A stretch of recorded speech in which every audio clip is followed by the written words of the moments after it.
All right, so this Vibes in 5 Ghana's only social media celeb talk show. My name is Arnold. Elavanyo. You can always call me. Bro, you see me? My costume is provided by Which One Clothing. I mean, Willie Roy's best friend. Which One Clothing designs for me. And so you can call him on 05011555602, 05011555602, and he will sort you out. We're also sponsored by Awokomi, Ghana's only accepted KK product. I mean, all the guys want to eat Awokomi. It's only 10 Ghana cedis for a box, and then you get sorted. We're also held down by Xylophone View. It's your online cinema. So if you want to watch a movie and you're tired of going to the cinema, all you have to do is to pick your phone and log on to xylophoneview.com and get to watch all your movies on there. And for those guys who love to bet, you love to play betting when it comes to sports, visit www.b247.com and do your betting. They say bet small, win more on b247.com. That's where all the guys are going out to bet. Again, Jack Bitters is for the men, myself, and for folks like Willie Roy. Jack Bitters is your top beverage now. And the new one is Forgets. Forgets. All the girls say we should go for Forgets ginger liquor. Willie Roy is one industry, person, legendary, veteran producer, 45 years experience. If you follow him on Plus FM, down to Xylophone 102.1, you know that he's the man with a 45 years experience. I have him on Vibes in 5 today. You're welcome, sir. Bet 24 hours, 7 days a week. Enjoy the best online sports betting. Biggest odds, fastest payouts, bet small and repeat.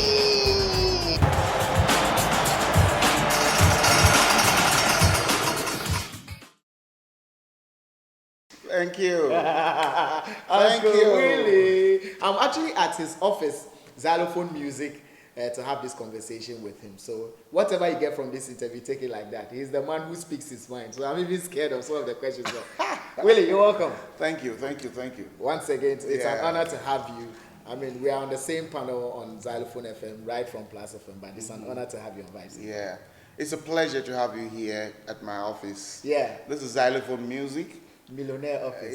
And then it's, you've seen it. Yeah, I've seen it. It's Xylophone Music. It's all over. You have a studio in your office. Are you that much of a workaholic? Like, you're always up to something? Actually, because I have to have a studio. I have a keyboard. My office, after talking, you have to, be doing something. If you bring your music, I have to listen. I have to know, so I must have equipment in the studio.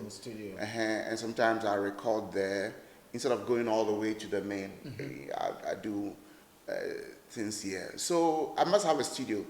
Else, sometimes I feel like playing piano. Okay. So I will have an idea. I'll play the piano a bit. So, and then I record. Are you still recording as an artist yourself? Not for others, your own songs. Are you still recording? Yeah, I do record, but it's not my motivation. I'm more into working with others. For others. Yeah. I get more inspired and excited when I'm working on other people's product than mine. Why? Because that's the curse. Okay. It's a curse. I'm one of the best singers in the world, but I don't really want to use that. I want to use the production aspect of me more. You want to use the production aspect of you, so you're more of a producer than a singer. A singer. Because if I do my own stuff, then I have to sing it. And that I don't really have the time for. Because listen, I'm A&R manager, and I know what it takes for an artist to get a record out there, push it, promote. For it to hit. So I think I would rather want to take somebody else's song and do that for than to do for myself. To do for yourself. That's more of a selfless person. It's my curse. Okay. If I didn't know how to sing, I would understand that I'm producing others. But you know how to sing. I know how to sing very, very well and trained. I've taught the world as a singer, as a pianist. I've not done all that. But I realized that the joy that I get is not when I'm standing on stage. It's when you do stuff for people. I'm working on people's product. So I can be working on an artist, I can sing 100 times better. but I still find joy in doing that. Does it become very difficult to deal with, artists that you can sing 100 times better than? Yeah, but that's what an artist needs. Somebody who can take them to a higher level. You don't work, you don't do an artist who's head and shoulders above you. Okay. When I am the way I am and what I am in my experience, when I'm working with an artist, I know where I can take the artist to. And that's what every artist needs. Okay. Someone who understands you. And can take your music to the next level. Because all you really have is your talent, and you are raw, and you are a beginner, or whatever level. So you need somebody higher than you. That can take you there. When you are an artist and you're so full of yourself and other people you are playing, you're more intelligent than them, it's difficult. Okay. So the one in charge must always be above the artist. Yeah, and A&R should be head and shoulders above the artist. In terms of experience, in terms of creativity, in terms of the bottom line, the business. More than the artist. You must. A&R? Artist and repertoire. What does the it artists have every song he does. You must have the capacity. We do the repertoire assess the potential of the product. So before an artist releases a song, the A&R department evaluates the potential, what they can do with that product. Okay. That's the department. That's the department. So, that's the A&R department. So when the song is done, they listen to it and see they plan what they can do with the assets. Record labels, A&R department assesses the value of every product, and they can exploit it to the maximum. Right. That's what an A&R does. The A&R must have a studio facility that can look at the possibilities of doing different versions of the same song. Yeah. So you realize that you must be creative as an A&R person. You must be experimenting. You must be ahead of the curve. Okay. In terms of even what is coming, A&Rs can create a new music scene. A new music scene, a new genre, yeah, a new whole business line. That is it, line of music. Therefore, when an A&R is not up to the level in terms of understanding the artist and what his capability, his capability or her capability is, it's always difficult for the artist. Do we have some A&Rs in our system? We People have, who can we have, fit into that, we have, but we haven't got like standalone A&R. Okay. What we have is the person who is producing is becoming the same A&R. Okay. The person who has the money is becoming the same record label owner. The whole thing has been put together to one person to do it. But here in Xylophone, it's divided, so that you can concentrate. Right. So we have an artist manager who sees to the artist's outgoing in terms of performance, in terms of appearance. Then we have a PR, artist PR manager, who makes sure that what comes out, the public see. What the people think of the artist. But out there, everything is in one person. Right.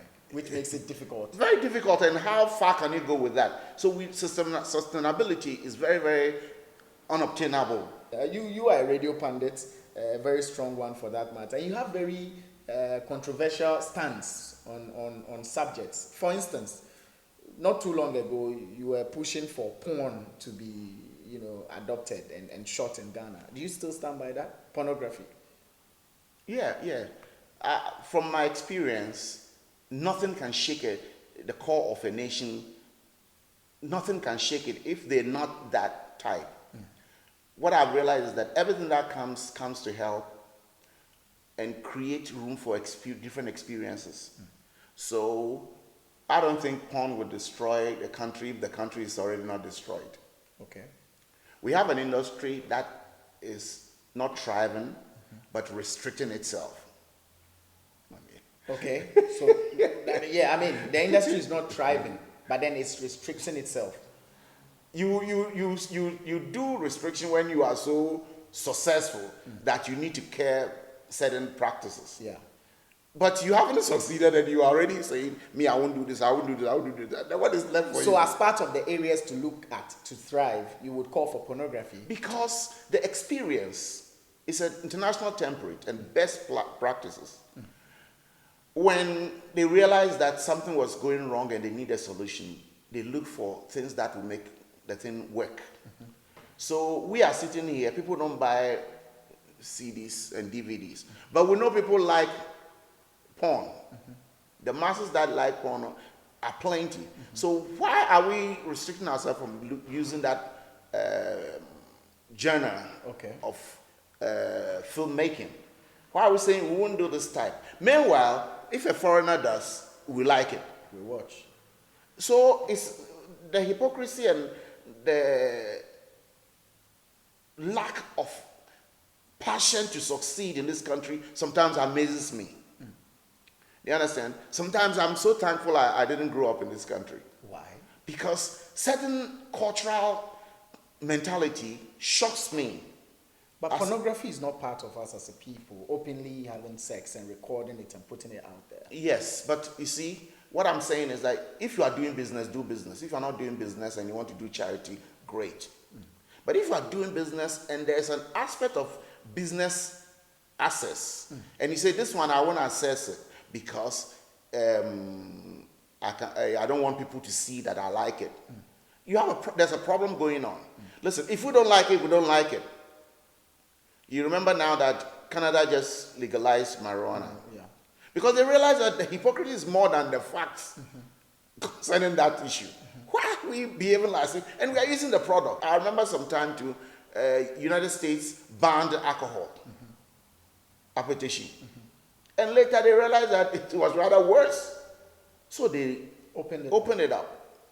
You see, and most of these things come from hypocrites who want to give people an impression that they are righteous and therefore you should also be righteous.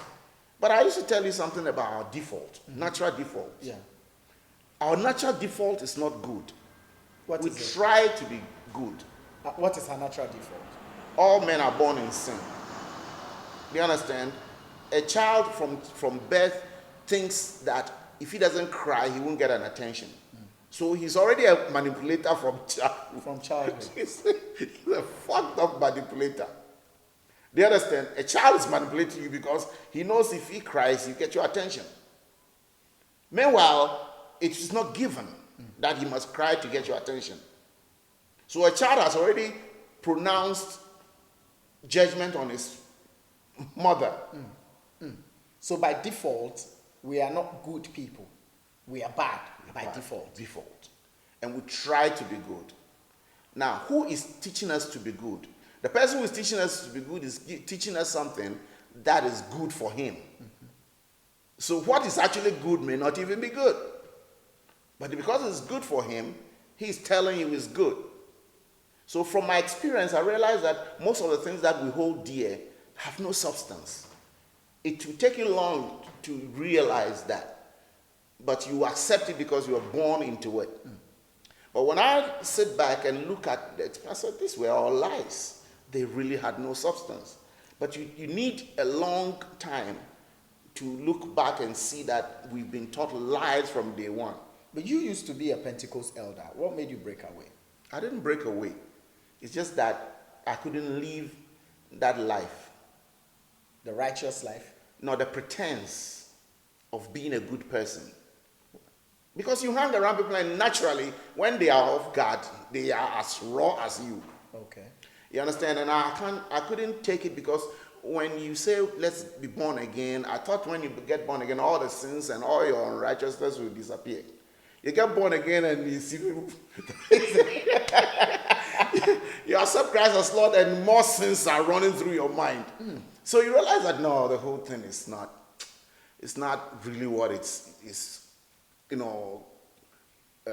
cropped up to be. Are you morally corrupt? Because that's our nature. Okay.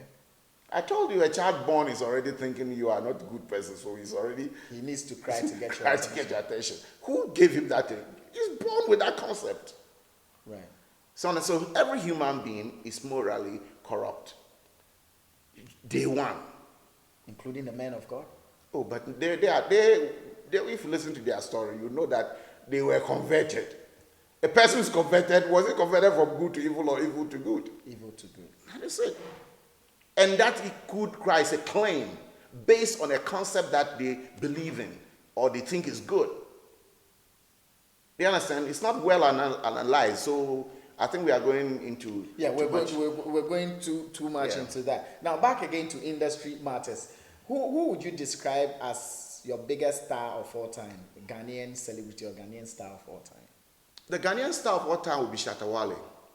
Of all time, even Of from all your generation time, to- from since my life, the greatest of all I've seen is Shatta How Wale about Abrechire Kofi Same? because he gave me a break. Okay, He gave me a break and he gave me a lot of opportunities. okay, But with that, we're comparing apples and oranges. all right. You give me a time space from when I started and now. Yeah. And I realized that the genius, the Shakespeare of our time is Shatta Wale. Why do you have so much belief in him? Because I'm a musician. You understand? I'm a musician, I'm an experienced one. And I've looked through our music and I've realized that the difference of Shatta Wale is unprecedented. In Europe, the most prolific was Shakespeare. There were other writers, Yeah. great ones. But But they Shakespeare gave stood Shakespeare, out. they gave him the Bible to write, to translate, to make it poetic. The Bible, The Bible. Shakespeare. You should check your history. You realize that the Bible was an art form, written. You know, the Greek versions were what they were, but they needed an artist to write the Bible in such a way that when you are reading it, it's not boring enough. When you are reading it, you see that it's poetic. It's a bit more like music to your ears. The words come out musical, and the alliterations are all perfect. And Shakespeare was given that contract. Yeah, that's what I'm telling you. And so for you, Shatta Wale is the Shakespeare of music now. Of our all time, when it comes to Ghana. But you are an A&R manager for Xylophone Music, and you have other top artists on the brand. But it's been widely said that you are more biased towards Shatta Wale when you have Stonebwoy, equally good artist as well. What would you say to people who think you don't like Stonebwoy, but you love Shatta Wale? Listen, when it comes to what everybody is due, you give it to them. You don't dilute it with there's a word for it, niceties. Before I came here, I have already seen Shatta Wale's talent and have liked it. I've seen Stonebwoy's talent and I've liked it. I've seen Becca's talent, I've liked all the great acts. Then destiny brought them all together as my artists. It would not remove how I already felt about them. Now it was one-on-one, experiencing them as artists. And in experiencing them, I have to grade. It's like having children. You say, oh, this one is good at this one is good at this one, this one is good at this one. Then because of how you want to use them, you can say this is more useful. Not that others are useless, but you realize that this guy is the one to catch. You understand? This is the one to catch, because at the time of analysis, you realize that this artist, we have to look at this artist a lot more than this artist. It happens in all record labels. So, per your grade, who is the tops? So of course, comes next? Shatta is the top. What do you like about Stonebwoy? He's one of my beautiful singers and writers. Stonebwoy's voice is beautiful. His singing style, his creativity, the way he writes, I listen as a that's an artist. But unfortunately, you see, in music business, in every business, you can be so great, and there's one very great other artist. It's like football. They are beautiful players, but you see that Messi and Ronaldo has taken all the oxygen. Yeah. And then they do Ronaldo and Messi. Messi, they do that a lot. So I have the grace of having both of them in the same camp. So I can't be hypocritical about it. I must give everyone's due. The work ethics are different. The psychology to music production, they are two different things. And because of my experience, I will prefer one. Because there's something that Shatta does that I do, but won't have the balls to bring out. Okay. Now, when an artist is so confident that he'll get into a studio, da, da, da, da, da, da, da, da, I'm done, out. That artist is a mega genius.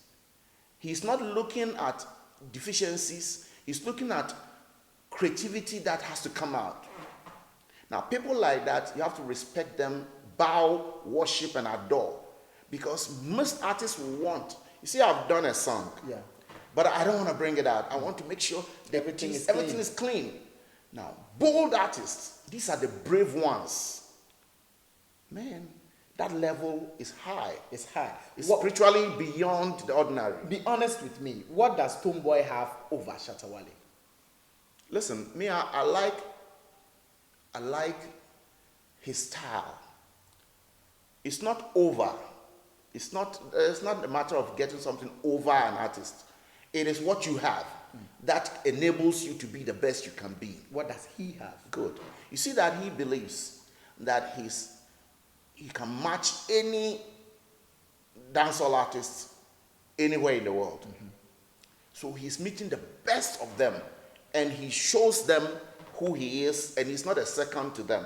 He is like Boot for boot. boot for boot. Now, that thing doesn't come by accident. It is a work ethic that bring you to that level where you want to meet them globally. Now, that thinking is also another step of boldness. It is different strategy. That strategy won't make you even the money, but you to give it the respect among musicians. Do you understand? Now, that one, you have to give it to him that he's an artist who is not actually money motivated, materially motivated. He's an artist who wants to shine among the best in the world. So you can see him with Mobile, you can see this from Paul, this standard, and he's on the same level. You can't say they sang better than him. That is a different trend. Now, so you give it that one to him. Give it to him. This is a level is going that no ordinary artist can succeed. And I don't really know how many artists have done that even in Ghana. Can you compare that to any other artist? No. So uniqueness, yes. He has his own style. So what do you say to people who think you hate him or dislike him? Oh, I know they don't understand. And you know me, if you don't understand me, I give you time. If you hate me, I still give you time. So it's not as if you hate Stonebwoy, do you? But I can't. Now, what I don't like is when his attitude, personal attitude, when, let's say, I talk to him and he's rude, then that one I'll tell, listen, next time if you try that, I'll show you where I came from. Okay. That I won't take. Okay. You see the way he has a certain streak of rudeness that I can't handle. Okay. So I just don't even want to waste my time with that kind of level, because he will grow to understand that he doesn't need to be like that. But then it's good for him, so he takes that. Then you see Shatta and his rowdiness that people also can't take. Do you understand? But then when you get closer to him, you realize that he adores and worships you. He understands where you are coming from. So you see that you have two children, and one is, you ask even a question, and the reply is full of rudeness and insult. And you ask one, and he's nice and worshipy and respectful to you. You prefer the one that is respectful. Respectful to you. Get it? So you realize that we prefer this character to this character, and all that. But then as for work ethics, you give to them individually. They all do their thing. They do their thing. but you can analyze and see. You've come under attack on social media several times. I mean, you make a statement on radio, and children, I would say children, because people you are far, far older than, come and insult you, clearly. How do you deal with that one, knowing your experience, 45 years, and you see some kid who probably hasn't achieved a quarter of what you have, insulting you? How do you deal with that on social media? I understand because he's talking from where his worldview is. If he had a little bit understanding about where I'm coming, he wouldn't talk like that. So, Father, forgive them, for they don't know what they do.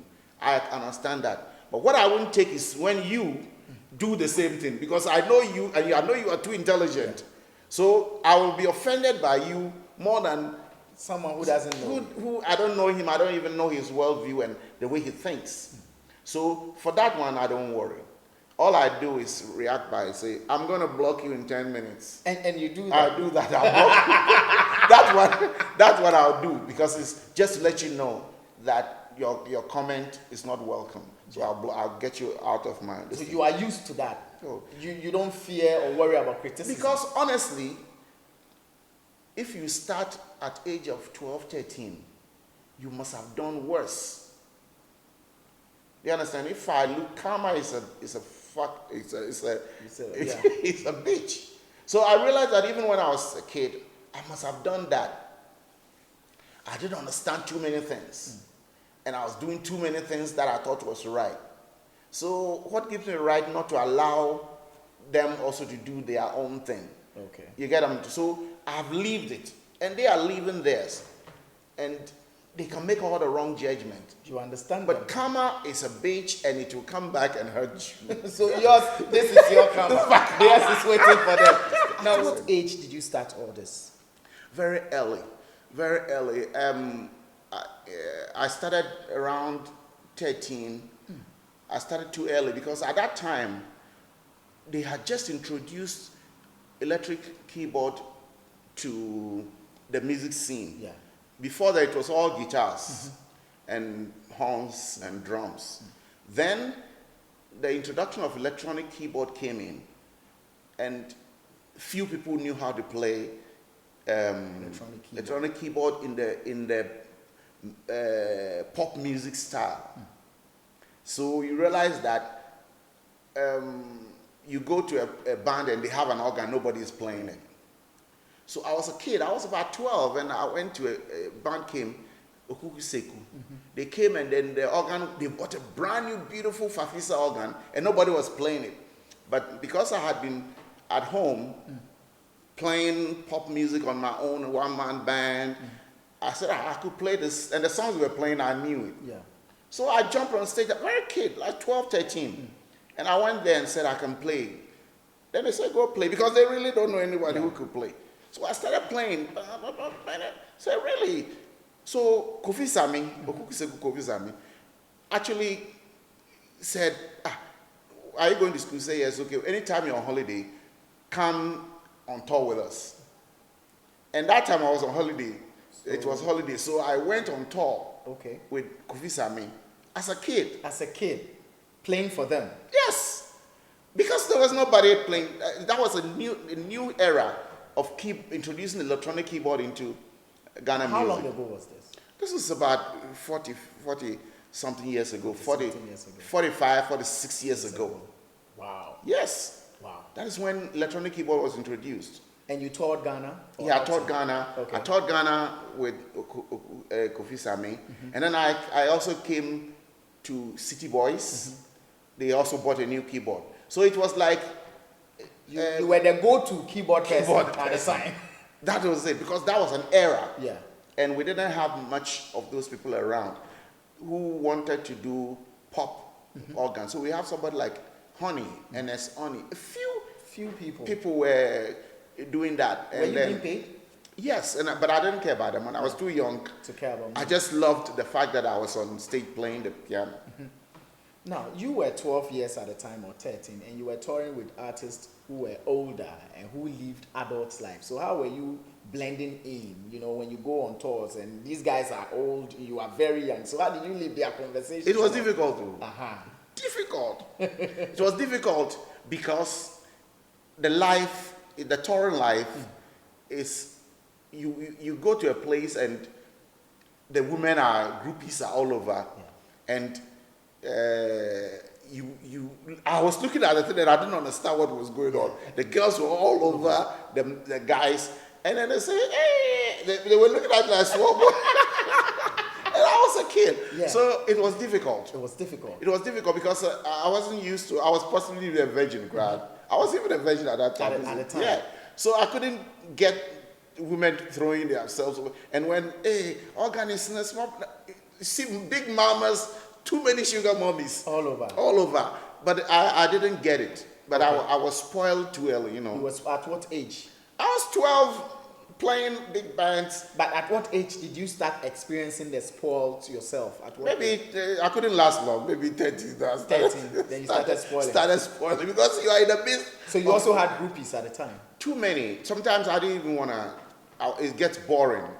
Like everywhere you go, the girls are already there waiting for you. And at 13, you had people who were older than you. Too many, because you can't get a 13-year-old girl.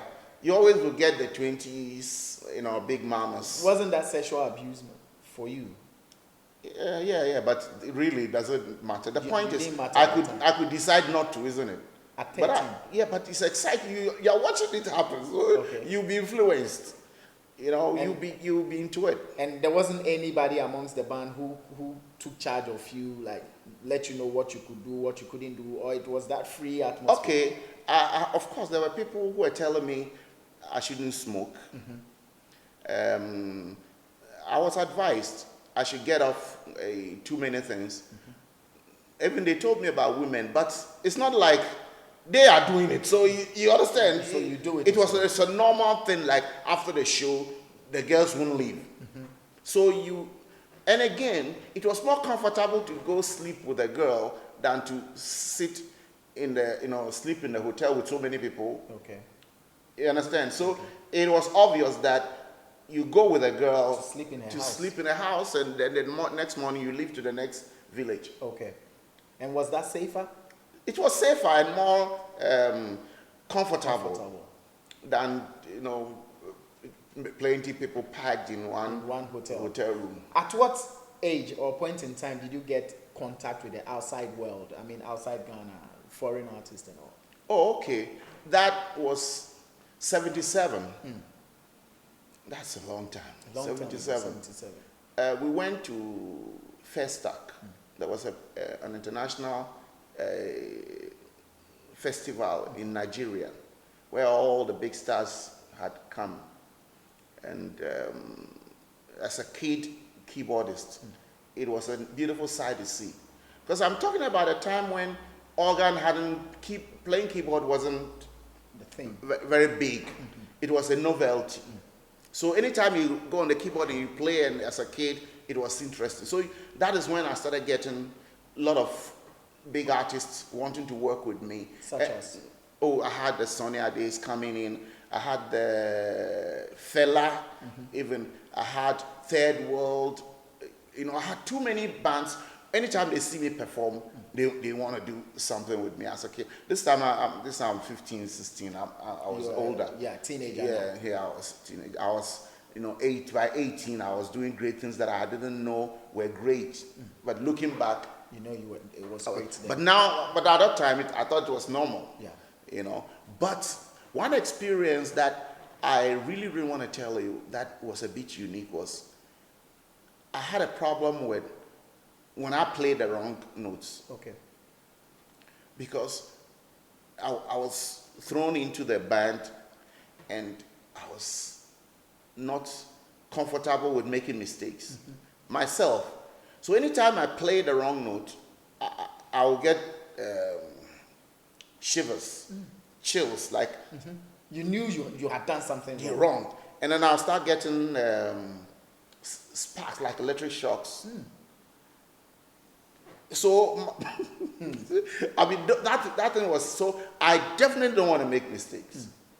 So, I don't like the shocks. But they always happen anytime I play the wrong note. Because I know this is not what I'm supposed to play. and it sends a shock into my brain. So that made me always want to learn, always want to get better, always Want to strike the right chords. want to strike the right chords.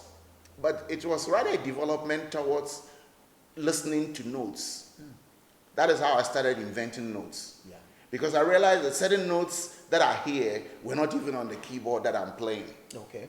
So it's like, I'm hearing this, but why is it not there? It's not sounding same. You know, it's like that. So it took me on a different path where I was concentrating on research and development, on notes that I hear, but are not on the keyboard. And you succeeded in developing. Yeah, I succeeded in over 20 notes, but I realized that most of them too, the normal ear that we use in music cannot hear. So I managed to get 12 that are specific. Okay. 12 notes that are specific, and that I could patent them. Okay. Because the human ear has to hear the differences between these notes. So the 12 have been patented. And I had to now design a keyboard that can fit play those 12 notes. Or including those 12 notes. That can include those notes and be played. Yeah. So I had to design a new keyboard, which also I had to patent. Has it been done? Yes, patented. So your notes are being played? Are patented. Are patented. Patented. But they are not yet being played. Because you need that keyboard to be able to play. Okay. And it's not commercial. That keyboard is not out. No, it's not out there. But you have designed it. I've designed that. What's stopping you from putting it out commercially? Okay. I had companies wanting to take it, but I thought that I'm not sure if the price they were giving me for the rights for them to manufacture was okay. Okay. I wasn't comfortable with the price, you know, so I wanted to wait a bit and be sure that I can afford that much and make it available in the market. So I couldn't get rid of it. Couldn't get rid of it. And I couldn't get rid of the rights. Right. You know, but I think it was a bold decision. How much were they offering at the time? $100,000. £100,000. £100,000 for the rights to manufacture. I thought it was a bit on the low side. Okay. But then I was going to get rights. When they sell, I'll get some rights. Because you see, the keyboard that you see, a lot of people have components that they own rights to. If you see one keyboard, it's not just one person's. So what they were going to put into the keyboard wasn't all mine. Okay. They were going to put the things that I'm bringing that is new. So it's a different component. So that component is what they are paying. They're paying me front money for. And then, but I thought it was. And then again, the one thing that even discouraged me more was the years before they bring it. They have about 10 years to 20 years manufactured keyboards. So you have to wait for that to go before you start making money off yours. We start making money off mine. But how much did you want to sell it? I was looking for millions, man. Millions of pounds? Yeah. Or dollars? Pounds, because I patented it in Britain. In Britain. And to tell you the story, I took this idea to the registrar office and they told me they don't do that. So it means creative ideas to get it patented in Ghana. It doesn't happen. It doesn't happen. Now let's go back to your days with Fela, because he's one of the biggest names when it comes to African music. What was the experience like working with Fela? Yeah. I told you about working with artists that are head and shoulders above you. Yeah. I was in the studio and Fela was looking for someone to work with who can think hard and all the time is him and his ideas. He wants other ideas. So he was discussing with the engineer. Then the engineer recommended me that there's this Ghanaian guy. Man, that guy is brilliant. You should look for him. He's the guy who you can work with.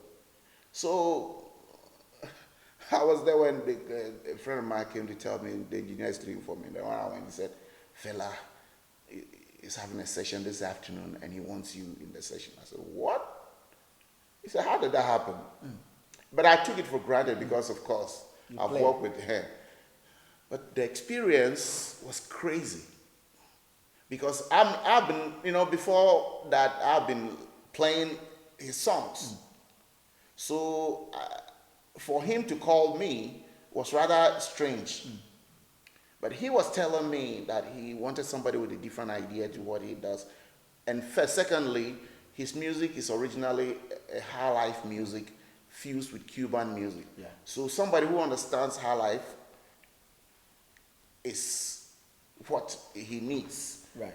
So it's a fusion of high life.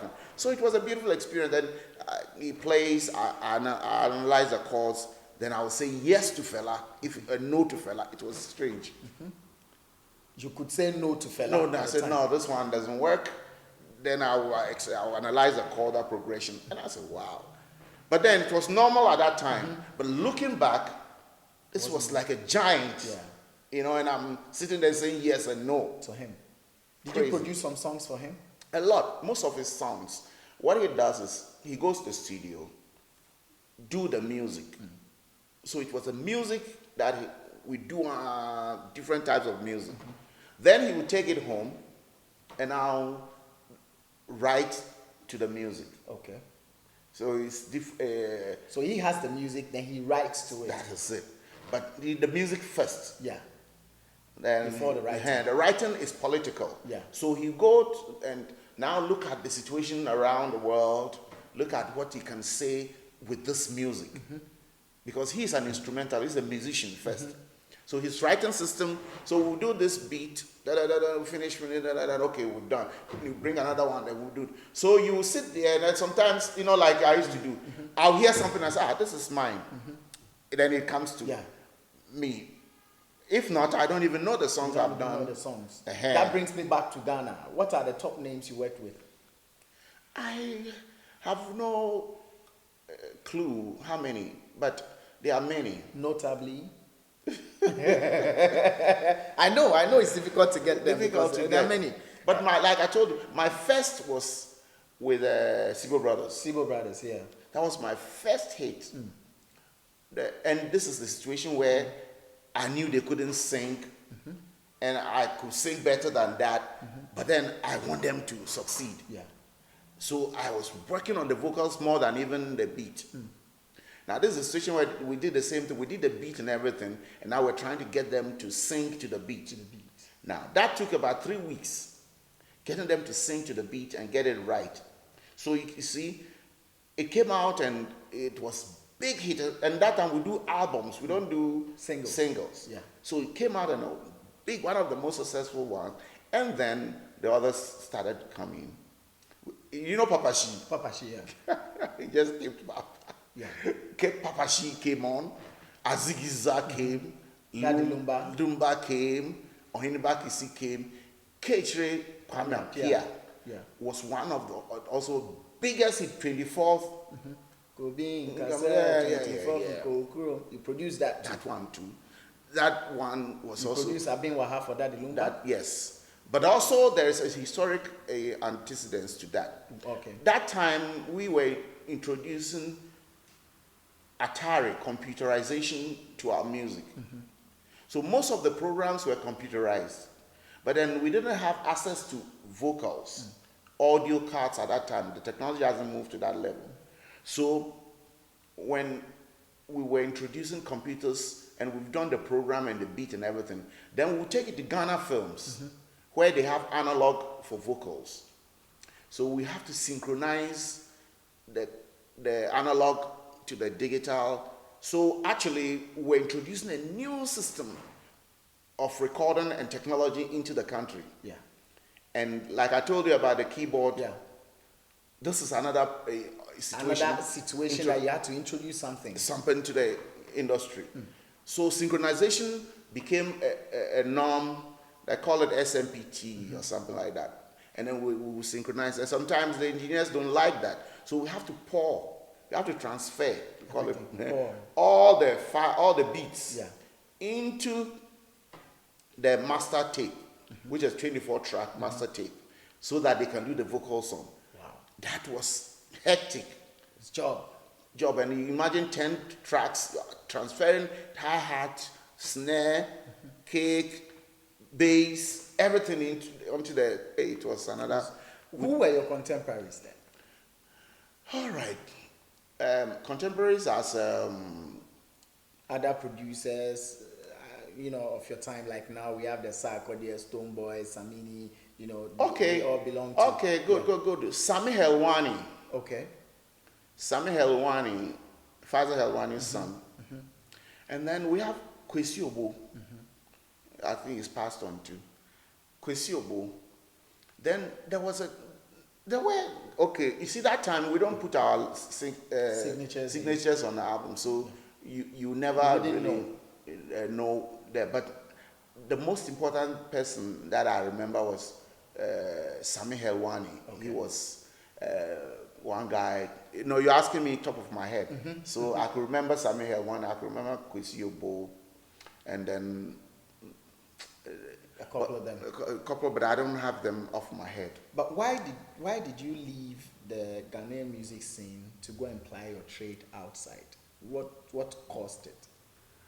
Because Rollins has done his crazy coup and has imposed curfew on the nation, and musicians were jobless. So you can't play. Live was killing, live band and touring and everything, all in the name of revolution. So musicians had to leave. And I was a kid. And I couldn't play for years. The coup has stopped everybody from doing anything else. So you have to get out of the country. So most of the reasons why our music, even the high life, is the Nigerians are taking over, and all the regions are taking, even Ivory Coast, it's because the musicians were exodus. They all moved. You have to move. Where did you move to? I moved to Nigeria. Then from there? From there, I started to travel all over the world. Okay. With a Nigerian passport. With a Nigerian passport. Because I was so young, and I had tours, gigs all over the world. If they want to tour, artists want to tour, they meet me on this thing. So I needed to get a Nigerian passport because I couldn't come back to Ghana for a Ghanaian passport. And one. And two, I couldn't even travel easily from Ghana. That time, Nigeria had free visa to America, free visa to UK, free visa to virtually everywhere in the world. Yeah. So you just get your passport and you're traveling. So it was easy for Nigerian music because to move. It was easy for Nigerian musicians to travel anywhere in the world. Wow. So I traveled for about 20 years as a Nigerian. As a Nigerian? Yeah. Did you marry a Nigerian? No, I could not. I almost did, but I could not. You had a Nigerian girlfriend? Yeah, I mean... So did you marry a European?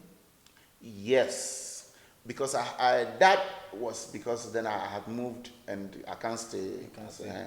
So I need to get a girl. Wife. So you married a European. Have kids with her? I have kids with if you say European, I have a German wife, and then I had a British girlfriend. And then I had an American girlfriend. Okay, so a German wife, British girlfriend, American girlfriend. Did you have children with all of them? Or you had with one? Okay, that I will keep as private. Okay, because we're dealing family now. But you have children? Yeah. You have how many? I can't say. You can't say, but you do have children. Yes. How old are they? I can't say. How do you see Xylophone Media in the future for it? Yeah, the Xylophone music has a biggest future. And we are going to make sure that this is the only game we have. We're going to make sure that it succeeds. We're going to make sure that all our experience is brought to bear. If I have Xylophone music is what you're talking about, Xylophone Media. Xylophone Media, but you can, narrow it down eventually. Because that's my department. Yeah, Xylophone Media. Xylophone music. Me, Bulldog, and Asamoah, we came from the harshest of pundits, the rawest of pundits. We have too many baggages. So putting us together, we must succeed. We have no choice. We can't even go back and start to make excuses why we didn't succeed. So Xylophone music is going to succeed, whatever happens. Bulldog can't take his bag and walk out and say, I'm tired of Xylophone music. He has to make it work. I can't work out. I have to make Xylophone music work. Asamoah, he's in trouble. He has to make sure. He understands. So that's the mindset we have here in Xylophone music. And I know the same thing with Sammy. That is Xylophone. The media. Everybody in Xylophone, especially those that have reputations and brands before they came here, except something else happens. But given the chance, we must succeed. Xylophone Media must succeed regardless. Whether we get funds or no funds, we must do something successful with this thing. Because let me tell you, in my 45 to counting years, I've not seen any setup like this in Ghana. Listen, if Nana Pia just leaves it like the way it is, say, okay, you guys, this is what I can do for you, go ahead. We must make it work. We must make, if we can't make Xylophone work because Nana Pia is not putting a penny on it, then something is wrong with us. It must work. It must work. You've spent so much so far. Yes. Millions of dollars, or it won't be up to? It's over $1 million. One artist is even getting that close, beyond that. So it's over $1 million. Look at the edifices that this man is building on our behalf. It's over $100 million. Do you understand? Too much is invested in our industry in a very short time. So, and is the industry appreciative of that? They won't, because they have no concept. Now, this is a country where they've not had these things. So it's like something new coming to them. It's even threatening to their own perfect existence according to them. Look, most of the musicians, most of the industry players who complain are complaining about the threat of something they are not used to. Because you can't talk about an industry you never had. So even when somebody like Okreku Mantin brings the concept of a studio, you have people fighting against it because they have no clue about the need of that. Do you understand? So they will fight against it. Now, Okreku must be strong to stand because he knows what he's talking about. To defend it. That is it. So if even one studio is being fought, how can you talk about a theater? How can you talk about a major label? How can you talk about putting together the smart brains, talented singers in one bowl? People will come again because they don't understand it. But you guys must give it to them that they don't understand. That's why they are behaving the way they're behaving. You shouldn't let that one offend you, even though it displeases you.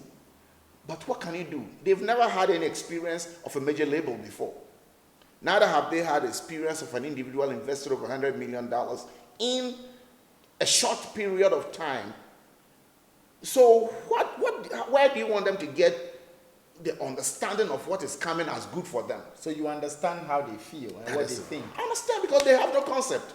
If they can come against a studio by a Manti, how will they come against a theater? You get it? I get it. Yeah, it's a simple logic. So it's a matter of concept and understanding. Understanding and experience. You know, you keep mentioning Okreku Mante. Final question, or maybe the final question. He was recently noted to have said he made Hits FM stop playing Shatawale songs so Stonebwoy could be projected. Is this something which is done in the record label world or in the entertainment industry? Is it done? Yeah, it's done worldwide. Is it a worldwide practice? Yeah. They put artists on the back burner, especially when they see that artist is uncontrollable. They have a policy. Listen, let's not push this one. Let's push this one. This one we can handle. Is there an intention to kill that one? Yeah, if you will not watch your sword, you'll be killed. But some too survive, like Shatta did survive. Whilst I1 over here, what do you call it? I1 couldn't make it. Do you understand? So that thing is a template that is global. When artist is unruly, unable to be controlled by the system, they put you in the back burner. So major labels actually don't sack artists. Artists sack themselves. Because when you realize that you are not a priority, then you begin to now move towards getting rid of yourself from the company. So what they did, though myopic and self-seeking, it didn't really work, but it helped Stonebwoy. You understand? Yeah. And he's one of our artists. So if you have decided that you're going to push him instead of another, praise the Lord. But good. thank God the other one is bigger than your plan. Okay. So he survived even more with your plan. Do you get it? Yeah. He is he's a jungle commando. He's a jungle artist, an artist that can survive in a jungle. And it's a jungle here. So he could make it, and he proved. So how many other artists have they decided not to help and have died? That's the question you must ask them. You understand? So how many have they killed? Or is Shatta the only one that got away? I think they even confessed that they did that one to Sarkodie too. Sarkodie too, yeah. He was blacklisted for something. They killed his... Mary album. The MLB album.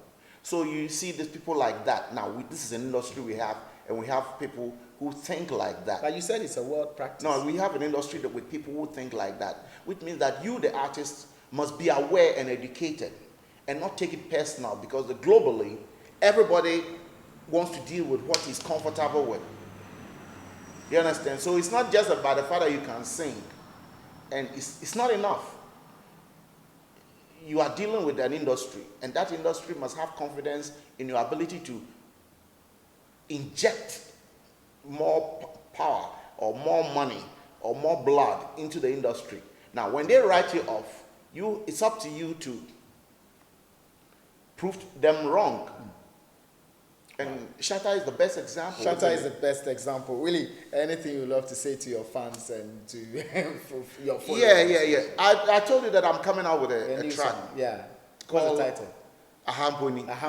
Well, I've listened to it. Yeah, it's nice. It's a nice song. Banger. Yeah. I just woke up with a beautiful concept, and I rushed to the studio and came up with it. But I want to put Paulina on it. Paulina Odro on it. Because I'm looking for someone to schmooze. Yeah. But do you have a crush in the industry? A female crush? A lot. Who? I can't sleep without Dumas' ass. You like Jocelyn Dumas? The ass is crazy. So you're crashing on Jocelyn Dumas? They say Dumas' ass. Yeah, Dumas' ass. Yeah, Who else are you crashing on? Apart from Jocelyn, I don't really see anything else. But it's Jocelyn you want? Jocelyn, the ass is astronomers. So if you get her, what would you do? No, if she will understand that I have wives outside and they can come anytime. You don't have a problem. But you can do with her. Oh, of course, if she agrees. If she agrees. No problem.